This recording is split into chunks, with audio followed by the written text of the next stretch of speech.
Welcome everyone. Today's video is about the roofline analysis, and this is a very important concept that you need to understand. And in this video, I'm gonna try to simplify it as much as I can. First, this video is about how to evaluate the performance and choose the correct optimization for your application. And that is the main purpose of studying the roofline analysis. And I think that's why you need to watch these two videos before continuing this one. The first one has a title of parameters required to compare between different architectures, and the second one is before reading any white papers, look at this. The importance of these two videos is I explained in them the different performance metrics that you need to evaluate any application that runs on the GPUs. And that's why you need to look at them.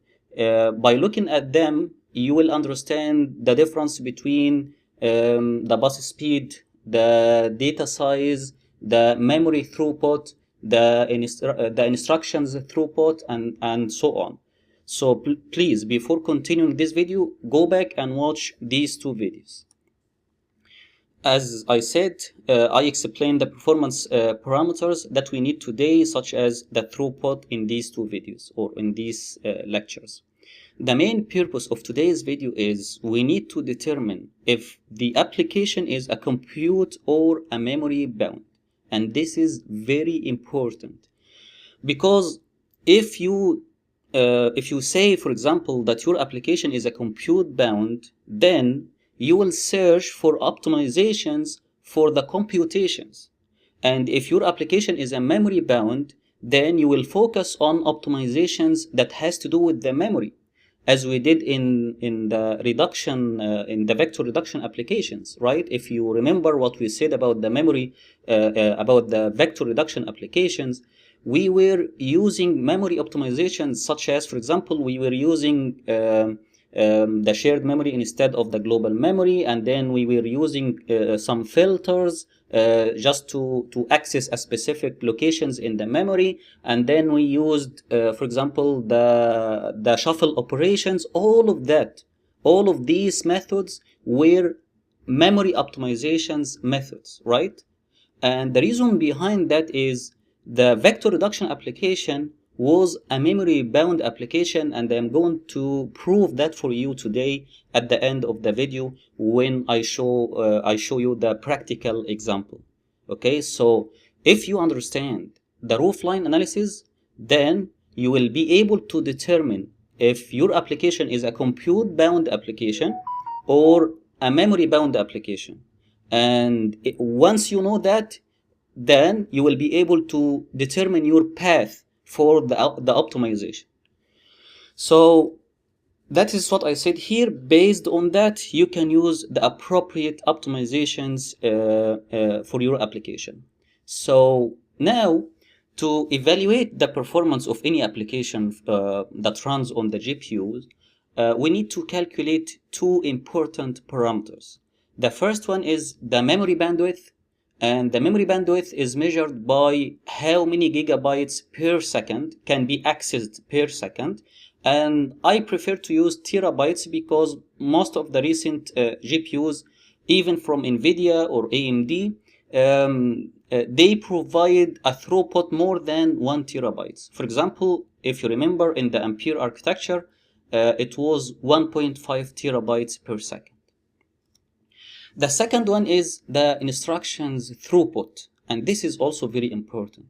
And this is measured by how many operations can be executed per second for each data type, because we have different data types can be executed on the GPU. For example, the half precision, the single precision, the double precision, the integer computations, and so on.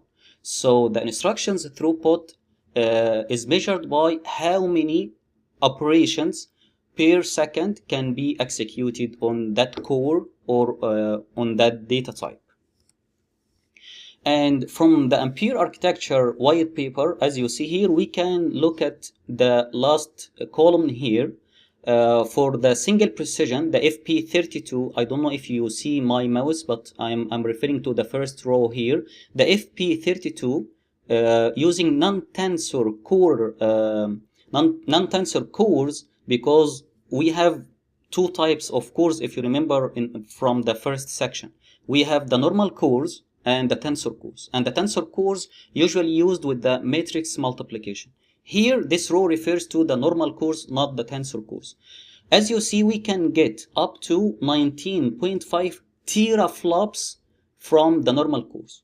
If you use the tensor cores, you get hundreds of teraflops, not 19 or 20. Okay.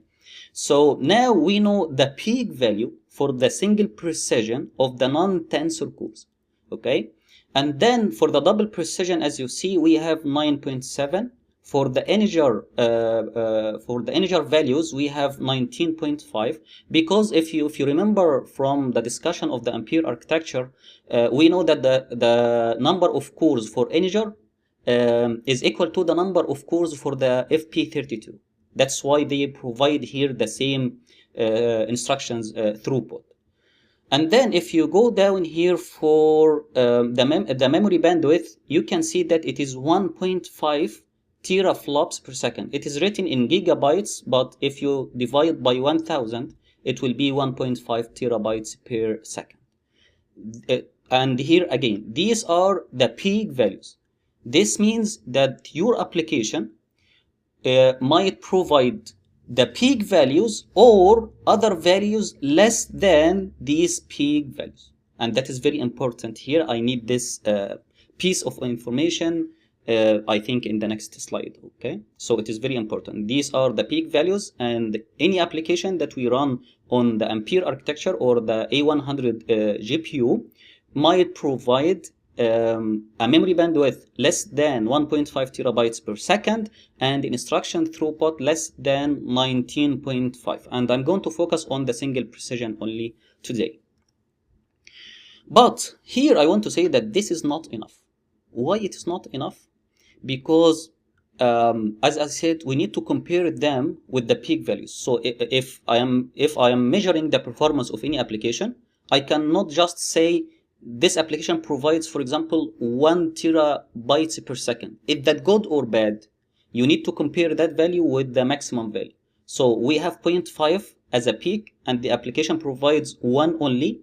Then we didn't utilize the memory throughput, right? The same applies for the instruction throughput. For example, if we have here 19.5 for the single precision, and our application provides like 10 teraflops, then we didn't utilize all the cores or all the capabilities of the single precision that the A100 can provide. And this is very important, okay? And this helps understanding how much utilization the application achieved. Example, if the peak is 300 teraflops, and yeah, I know that this is here 20, and I'm giving example with 300 because if you use the tensor cores, you can get up to 300 teraflops. So it works. It is not just a random number. And the application is providing only 100 teraflops, then we are using 1/3 of the GPU capability, right? And this is a point that we need to look at. How can we increase the utilization here? And here in this example, we can say that this application might be a compute-bound application, right? Anyway, we cannot say 100% that this is correct, but we are going to explain how to find if it is a compute or a memory bound. I'm just giving some examples to understand it step by step.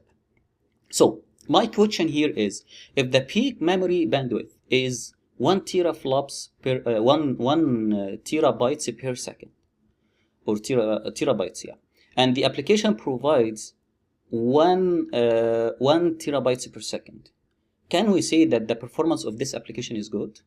This is my question to you. And if you understand the first section, you will be able to answer this question easily and quickly also.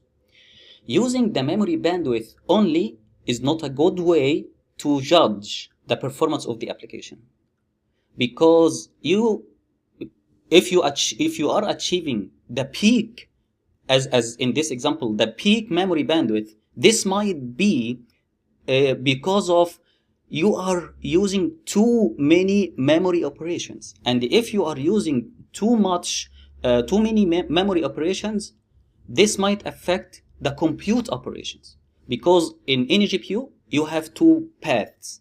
You have the memory operations and the compute operations, and you need to make sure that you achieve the highest memory bandwidth using the memory operations and the highest instructions throughput using the computations. That is the equation here. That is the trade-off that you need to understand here. So the answer to this question is no, this is not enough, because high memory bandwidth might mean many memory operations and less computations. So we need a method that merge the memory with the computation. We need a new metric to do that. A new metric that can say, if I have a memory bandwidth equal to this number and instruction throughput equal to this number, then we need to merge the two numbers, and with the result, we need to say if the application is good or bad, if the performance is good or bad. That's what we need here. We need to merge between the memory and the computation performance metrics. And that is the solution of this problem. We need a new matrix or a new metric, and the new metric is called arithmetic intensity, or AI, arithmetic intensity. And from its name, it is arithmetic intensity. We need to understand how the computation intensity is achieved within our GPU. So this is in which we combine this arithmetic intensity, or the AI, in which we combine the instructions throughput and memory bandwidth in one metric. So this is our equation. The AI is equal to the number of operations per second, or the instructions throughput, divided over the memory bandwidth. Okay? So this is a measure of how many operations, for example, the addition, the subtraction, the multiplication, any other operations, how many of these operations we can achieve per 1 byte access from the memory. And this AI, the arithmetic intensity, can be measured using flops per byte, as we see here, flops per byte, because we are dividing the instructions throughput over the memory bandwidth. And because we have a second in here in the numerator and a second in the denominator, these will be eliminated, okay? Will be removed from the equation. So we have here the number of operations per byte that we can achieve. So if AI is high, here, this is a question for you. Just think about it. If AI is high, what does this mean? This means that the numerator is larger than the denominator, right? So the arithmetic operations is larger than the memory operations, or the memory performance, right? So this means that the computations, or the flops, is large compared to the memory movement. And then you need to enhance the memory, because the computations is large compared to the memory movements, right? So here in this example, you need to focus on the memory. You need to enhance the memory. And if AI is low, this means that the memory movement has a higher value, or the memory bandwidth has a higher value compared to the computations, right? So the computation is low compared to the memory bandwidth. And here in this case, you need either to enhance both of them, but your focus should be with 90% on the computations, right? Here we have a very important point, which called the transition point. In this point, we achieve the maximum for both values, the numerator and the denominator. So we need that we have peak values from the white paper. So if your application achieves the peak value for the instructions throughput and the peak value of the memory bandwidth, then this is called the transition point. And this is a very good point, because your purpose of studying the roofline analysis is to approach the transition point. That's what you need to understand. You need to achieve the peak flops and the peak memory bandwidth. And if you do that, then you achieved the full utilization of the memory and the cores, the computation cores, right? And that's why it is called the transition point.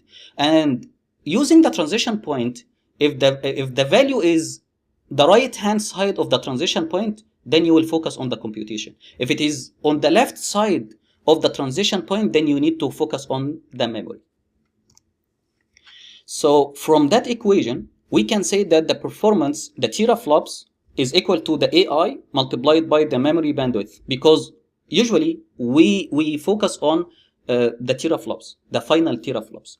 So here we take the teraflops as our measurement, and we multiply the AI by the memory bandwidth. And this is the equation that represents the roofline analysis. Okay, so this is our equation, and this is the equation that we are going to use in the next slide to draw the roofline analysis. Let's go to, the final equation here is the performance will be equal to the minimum. I just edited the equation or modified the equation slightly or a little bit, because if we write this equation as it is, we will have a problem, because sometimes you will find that the AI multiplied by the memory bandwidth will be larger than the peak value from the white paper, and that is impossible. The application cannot provide a value that is higher than the peak value provided by the white paper, right? And that's why we just add here a minimum between two values. The equation itself from the previous point here, and the peak value from the white paper. So if the equation provides a value higher than the peak value, we take the peak value, because we are using here the minimum option. So that is the final equation that you need to look into when it comes to studying the roofline analysis. This is the graph of the roofline analysis, but here I'm gonna explain how to get this graph.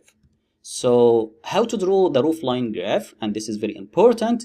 Again, our equation is the performance in teraflops is equal to the minimum of the peak value and the AI multiplied by the memory bandwidth coming from the application itself.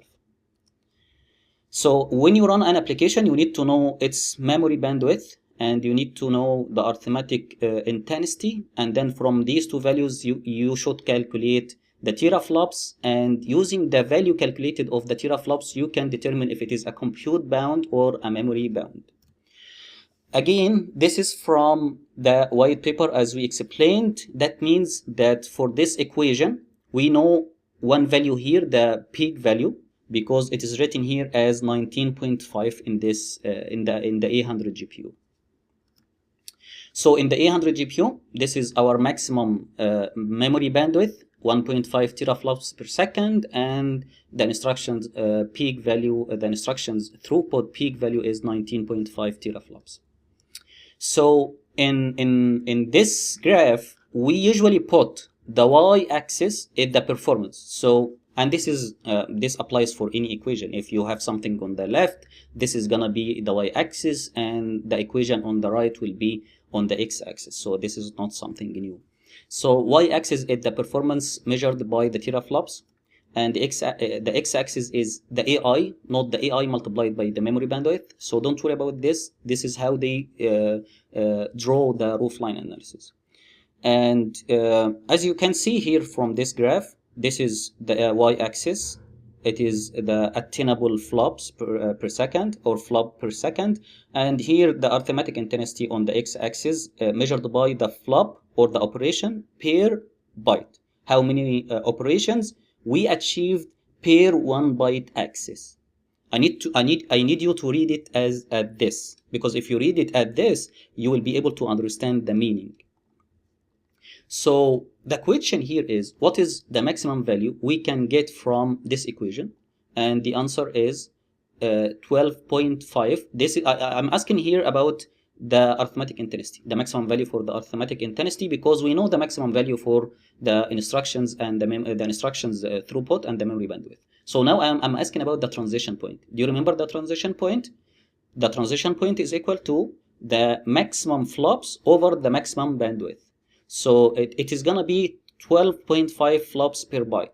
So if we look where we get this value, all you need is to divide the 19.5 over this value. We'll get the transition point of the single precision non-tensor cores. And again, this is very important, and I'm referring to the first row again because for each data type and for each core type, you will need to look at the roofline analysis. So each type has its roofline graph. So you will have a graph for the single precision non-tensor and a single precision with tensor, a double precision non-tensor and a double precision with tensor, integer 32 and integer 64 if there is integer 64, and so on. You need a graph for each type. So this is our table that we are going to construct or build to draw the graph, to draw finally this graph. I'm explaining how we got this graph here. So how can we do this? We need to start with the first row, in which we assume that we ran an application with different inputs, and this application provides arithmetic intensity with these values, starting from 0.1, 0.5, 1, 2, up to 32. This is our arithmetic intensity, and this is normal for any equation. If you have any equation and you want to draw this equation, you assume a values for the x-axis, which is here in this example the AI, and then you calculate the y-axis and put your points and connect between the points to get the graph or to get the curve or the line, right? And that's what I'm doing here. Then I am going to calculate the AI or the equation, as we see here, the AI multiplied by the memory bandwidth, as we see here. And in here I'm using the peak value, okay? Because here I want to put the boundaries of the roofline analysis. But in your application, in our application, this is gonna be another value. But first you need to draw the boundaries of the roofline graph, and then go to your application, run it, and get the memory bandwidth, and calculate again the x value and the y value, and put it. It might, if this is the boundaries that I'm calculating now, your application might has a point here, or a point here, or a point here, or a point here, depending on the actual memory bandwidth that this application achieves. Okay. So here I am multiplying the AI by the memory bandwidth, the peak memory bandwidth, and the final value will be 155.5. And then I multiply the second row, the third row, and so on for the others. There is no something difficult, there is no complications. And again, here I am not calculating for a specific application. I am just calculating the boundary lines for the graphs, and then once I get the boundary lines that has to do with the peak values, I run an application and get the actual achieved memory bandwidth and try to put where is exactly the point of the roofline for this application for this run. Anyway, now we have all values for the right side of the equation. We need to calculate the left side, the teraflops. So what you need here is just apply this equation. So 155.5. This is less than the peak value, which is 19.5. Okay, but I know that you might say this is larger, but you need to understand that this is in teraflops and this is in gigaflops, I think. So what we need to understand is just put these values, and here I'm gonna put 19,500 as you see here, because the calculated value here is larger than the peak value of the instructions throughput. The peak value is 19,500 gigabytes per second, not teraflops, or gigaflops, not teraflops. So you just need to make sure that you are calculating, because here the memory bandwidth, I put it with the gigabytes per second, not the terabytes per second. Okay, so that's why here the output in gigaflops, not teraflops. Anyway, as you see here, these two values are larger than the peak throughput. That's why I used here this, because we have to apply this equation, minimum of the peak value and the output of this equation. Because the output of this equation is larger than the peak value, I'm gonna take the peak value. Now, all you need to do is to just put the AI on the x-axis and the teraflops on the y-axis. You will get this graph, and it is very easy. If you look at any value starting from 16 up to 32, 64, 128, and so on, you will find that we have a constant value equal to the peak, and that's why we have this line here as constant. It is constant regardless how much is the AI, the arithmetic intensity. Starting from here, starting from arithmetic intensity equal to 16, which is this point, then we will have a constant value. Okay, and now you might ask, the transition point is not at 16, it is at 12.5. And that's why if you put here 12.5 between 8 and 16, you will find also that the maximum value should be 19,500, right? So here I can say that this is not 16, this is 12.5, and that's why we need to calculate the transition point, because the transition point will be the point in which we have a constant value on the right side and a linear line on the left side. Where this line comes from, the linear line here, if you look at these values, you will find that they are increasing constantly. I mean, like, it is a linear equation. If you look at the equation itself, AI multiplied by memory bandwidth, here the memory bandwidth is constant, so it is a linear equation, right? And that's why it is linear here. So it starts, for example, here from 155. Let's say that this is this point up to this point, this point, this point, up to the transition point. So now we need to understand when we say that that our application is memory bound or a compute bound. So what you need to do when you are studying the roofline analysis is to draw this graph here using the peak memory bandwidth as we did here, and the instructions throughput peak value as we did in this part. That is the first step. The second step is to go and run your application and calculate from the inside compute metrics. You can get how many operations, and using and you can also read the memory bandwidth. Then you will have all of these values, and you need to determine the AI. Once you determine the AI, let's say it is here, for example, let's say it is like 8 or something, okay? And then you have the memory bandwidth multiplied by 8, the arithmetic intensity. You will find that your application is providing a point here. In this case, the application will be a memory bound, and this is imaginable, because if you remember, let's go back here. If you remember this part, I told you if the AI is high, then the computation is larger than the memory movement, and you need to focus on the memory. And if it is low, then you need to focus on the computation, because in that case the computation is lower than the memory bandwidth. So if in this case in your application the point is here on the left side of the transition point, that means that the arithmetic intensity is lower than 12.5, right? And if it is lower than the 12.5, which is on the green side here, on the green line here, then you will have to focus on the memory optimizations. But if it is on the right side, you need to focus on the compute optimizations, and there is differences between them. If you need a memory optimizations, you need to look the strides of your accesses. You need to see if you can use the shared memory instead of using the global memory. You need to check the L1 and L2 hit rates and see if it is if the application is providing lower hit rates. You need to understand why and try to solve that, and so on. For the computations, you need to understand if there is something if there is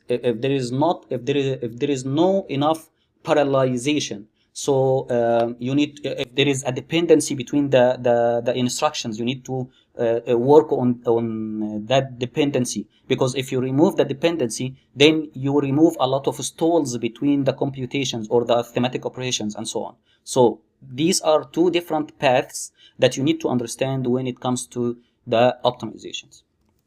So that's all for the roofline analysis, but these are examples of the memory optimizations. For example, coalescing using shared memory, caching, prefetching, and so on. For the compute optimizations, the instruction level parallelism, the fast math, also the shared memory, because the shared memory can increase the speed of the computations by decreasing the amount of time or the number of cycles required to read the memory. Okay, but anyway, I don't prefer to put it here, but anyway, okay. So that is the main purpose, is to determine the application is memory bound or compute bound, and based on that you need to determine which optimization path you need to follow. Now I wanna show you how to look at the roofline analysis graph for the vector reduction application. So let's go here, and let me remind you that we have here in section 8, if you remember, we ran different optimizations, and I'm gonna here focus only on the first one, but I'll let you run the roofline analysis for all applications that we studied, okay, in that section. So if I write here ls, you will find that we have 01, the baseline application, the vector reduction application, the main one. And then starting from application number 2, we started our optimizations. So now I need to focus on the first one only because this is our baseline. So what I need to do here is to just come and write this, because let me see, I want to say emphasis C dash O, and then O, let's say O1, because this is our first application, and then let's say 01 underscore. So now I am just compiling this application, and the executable file will be named as O1. So let's see if it has any errors. Okay, no errors. So what I need to do now is to just run this application to make sure that it runs correctly before profiling. As you see, it works fine, and I think we talked about why we have a small difference between the two sums here, so I'm not gonna discuss it now. So what I need to do now is to run this code here, or this command, the inside compute tool, and with the mode of launch. So we need just to launch the application, so to be able to attach the inside compute to the application while it is launching here, because I don't want the application to be ended as we did here. I wanna make it in idle state until we attach the inside compute to this application, and we already explained this in a previous section. So as you see, it is not gonna be finished, and what we need to do here, it is waiting for the profiler, as you see, waiting for the profiler. So what we need to do is to come here to the inside compute tool, from file, start a new project, and let's say, for example, let's say roofline underscore 02. Let's say okay, and from attach here, this is our application, as you see, O1. So I'm gonna attach. If you don't know these steps, please go and watch the previous sections, especially the performance section, or the performance section. Here I want to run to the next kernel so I can profile it. So let's click here and then start profiling the kernel. Now it's profiling. So we have this kernel here. What I need to do is to come here, and from this example, I wanna view I wanna expand all sections, and as you see, we have all the sections here. But here I'm not gonna explain all of that. I know that we have a memory, we have a computation more than the memory, but that means that we need to focus on the memory, and that's why, if you remember the AI, it is the computation over the memory, right? So the computation is large, so we need to focus on enhancing the memory to achieve more utilization. How can we get the roofline analysis? You need to click here, not on the view here in this part, in the GPU speed of light throughput. You need to come here and choose which roofline analysis you want. So you have a roofline for the tensor cores, but in our example, we don't have a tensor core operations in this application. That's why it is empty. So we need to look at the single precision only, okay? And I just want to remind you that I'm not running on the 800 GPU. I'm running on a different GPU, and that's why you might find the peak throughput is different here. It is not 19, it is something else, I think. But anyway, this is our transition. Let's say we have 3 values, right? We have 3 roofline analysis, and I'm going to show you why. We should have only one roofline analysis, as you see here, as you see in this graph, right? So this is these 2 lines, the linear one and the constant one, represents the boundaries, and we have here this graph, and then we have 3 points. So the lines representing the boundaries of the roofline, the points representing the actual arithmetic intensity provided by the application itself. Okay, that's why you have to. That's why I explained this and focused on that many times in the explaining of the slides. Anyway, let's look at this one. This is the L1 achieved value. What do we mean by L1?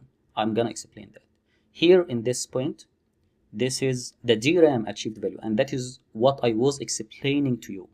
Do you remember that I was explaining the memory bandwidth, right? The memory bandwidth was the DRAM bandwidth, or the global memory bandwidth. Here, this is for the L2, as you see here. So you can apply the roofline analysis for or on the DRAM or the L2 cache or the L1 cache. But what you need to understand here, the only difference will be the memory bandwidth that you are using. If you are studying the roofline analysis on the DRAM, then you need to use the DRAM peak bandwidths on this part, on this table.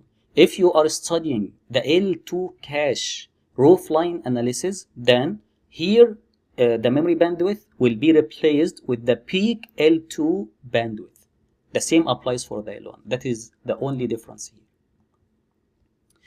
And if I ask you, where is, I need to determine which line for the DRAM. Let's focus on the DRAM itself. So this is for the L1. This is for the L2. So this is our line here for the DRAM, right? So I'm gonna focus on the last line on the right, this one. And I wanna look at, this is our point for the DRAM. So we need to focus on this point, the green point, and the last line here. And as you see, if I ask you where is the transition point, you need to go to the end of this linear line, and this is our transition point. If you look at the transition point, you will find that the maximum AI is 30.91 in the third value. The first value is the peak work, the peak traffic, the AI is 30. I'm using the RTX 3060, the RTX GPU. So you can look at the white paper if you can find it and see if the AI from the white paper will be 30 or 31, okay? So this is our transition point. Now I want to ask you, is this application a memory bound or a compute bound? This is a memory bound because the point of the roofline analysis for this application is on the left of the transition point. If this point was here in this part, then it should be a compute bound. Again, if you enhance this application, this point should move, the green point should move anywhere in under these 2 lines, here. So it might be here in the next time, it might be here, it might be here, it might be here.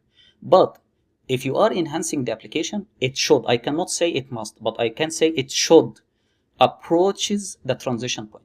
So if it is here and you enhanced this this application, then you should find it here or here or here up to the transition point.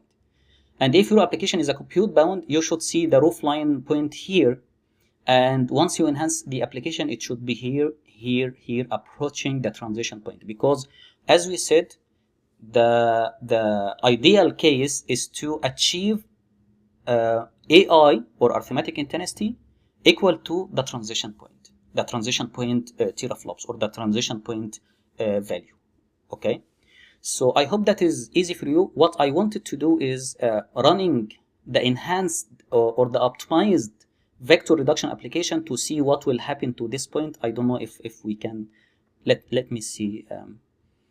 Anyway, let me come here, and let's say, for example, we have number 4, so we can say, for example, but 4 is going to reduce the memory bandwidth actually, so it is not going to increase the memory bandwidth. But anyway, let's see number 3. Let's take number 3. So I'm gonna say NCC and VCC minus O, and then 0, 3. Oh, sorry, we need to put it, let's say O3, for example. And then what we need to do is to come here, O3. And then I just want to take this point. I need you to remember this point, the AI, okay? It is 0.12, right? 0.12. And the performance is like 15 teraflops or something, 15, yeah, it is like 15 gigaflops, okay? So I cannot take a screenshot here. Let me take a screenshot, yeah. And then let me close this application.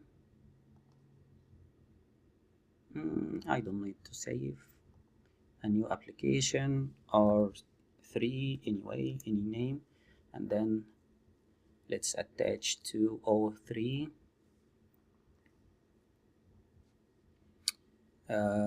Run to the next kernel, Roofline,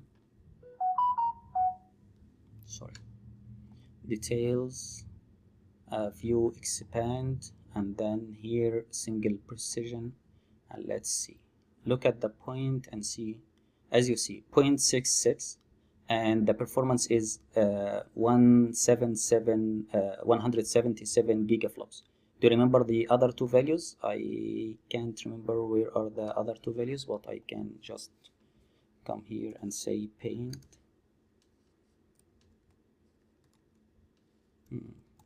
Yeah, do you remember 0.12 and 15 gigaflops? But here we have 0.66, which is like how many x increase here?